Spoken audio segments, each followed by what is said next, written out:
Hello, children. Welcome to e-learning. Hoping you all are keeping well and participating actively in this. Fine. Today, I will start with the chapter History, Lesson 1 Sources of Medieval India. Before moving into the lesson, I will give you a brief introduction about the subject. History can be divided into three main heads, that is, ancient, medieval, and modern history. Ancient marks the period before 700 CE. CE is nothing but Common Era. Okay, medieval 700 CE to 1700 CE, and modern 1700 CE onwards till date. Okay, so of which we are going to learn about medieval history and its sources, which existed between 700 CE to 1700 CE. History of medieval India are classified into two: early medieval period and later medieval period. Various sources are fortunately available in the study of medieval India. Some of them are inscriptions, monuments, and coins, which we will be learning in detail in this lesson. These sources gives the detailed information about the life of kings and little about the common people. The courtiers and chroniclers often writes exaggerating the king's achievements. Okay, let's now explore more about these various resources which is available for the study of medieval India. Now let's move into the lesson. Sources. Children, can anyone tell me what is the meaning of sources? Okay, let me explain. Sources are the supporting materials, documents, or records in the form of evidence that helps us to know about the past. Children, it is only because of these sources we are able to know about what had happened in the past. Clear? Okay. Now, sources can be classified into two. That is, primary sources, secondary sources. Okay, can you repeat? Sources can be classified into two. They are primary sources and secondary sources. Very good. Let's see what are primary sources and secondary sources. Primary sources are inscriptions, monuments, and coins. Secondary sources are literary works, chronicles, travelers' biographies, and autobiographies. Let me explain in detail about the primary sources. First one, inscriptions. So what are inscription, children? Okay. Inscriptions are writings engraved on solid surfaces such as rocks, stones, temple walls, and metals. So, how many of you have seen these inscriptions on temple walls? Very good. Okay, so seeing these inscriptions, historians were able to understand clearly about the past. Are known from these inscriptions. They are: land gifted to non-Brahmin proprietors are called Velan Vagai, land gifted to Brahmins are called Brahmadeya, lands for the maintenance of a school are Shalabhoga, lands gifted to temples are called as Devadana, and land donated to Jaina institutions are called Pallechandam. Inscriptions on copper plate were treated as legal documents.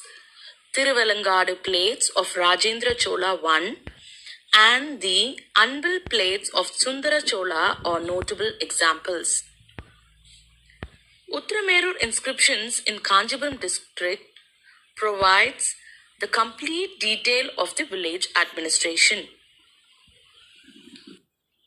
Under primary sources, now we are going to learn about monuments, temples, palaces, mosques, tombs, forts, minars, and minarets are collectively called as monuments. The kings of Delhi introduced a new architecture with arches, domes, and minarets. Domes are nothing but a circular round roof, which gives us rich information to construct medieval India. Let's learn in detail about the monuments. First one is temples. Some of the temples, like Khajuraho monuments, temples in Konark and Dilwara, are the religion centered cultural evolution in northern India. In southern India, temples in Tanjavur, Gangaikonda Cholapuram, and Tarasuram symbolize the magnificent structures built during the later Cholas. Magnificent means extremely impressive and attractive. Vithala and Virupaksha temples at Hampi speak about the contribution of Vijayanagara rulers. Second monument is mosque. What is mosque? Can anyone tell me? Let me tell you. Mosque is a place where Muslims pray and worship.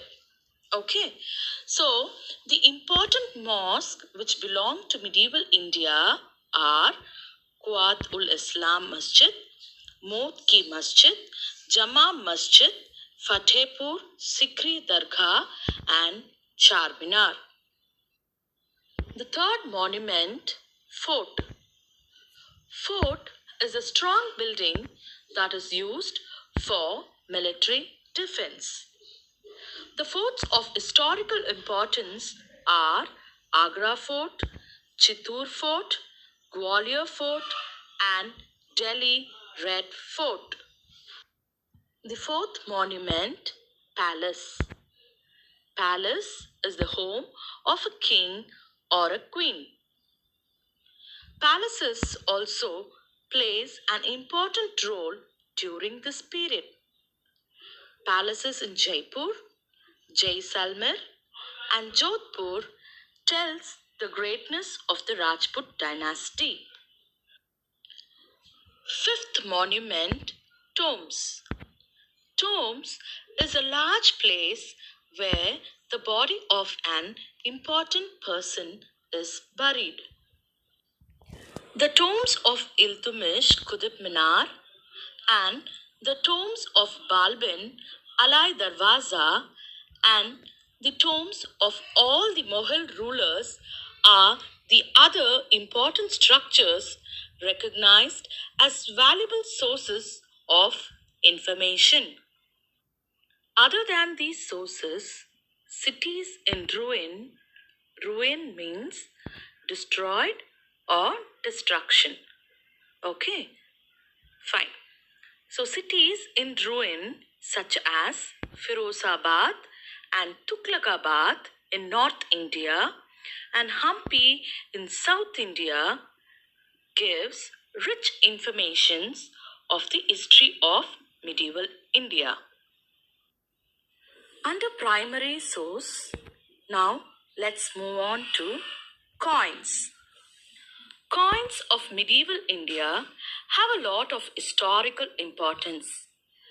It tells us about the ruling periods of kings and gives us dates of important political events. The composition of the coins tells us about the economic condition of the kingdom and trade with other regions. Muhammad Ghori had stamped the figure of goddess Lakshmi on his gold coins and had his name inscribed on it. Iltutmish introduced copper jitals and silver tanka, which helped to know more about the Delhi sultans. Jitals and tanka means coins. Their values are: a jital contained 3.6 grains of silver. 48 jitals were equal to 1 silver tanka. Alauddin Khalji's gold coins, Muhammad bin Tughlaq's copper token currency tells us clearly about the economic prosperity during that time. Dear children, with this, we have come to the end of primary sources. I hope you all have gained some knowledge by this session. We'll meet up in the next session with the continuation of secondary sources. Thank you.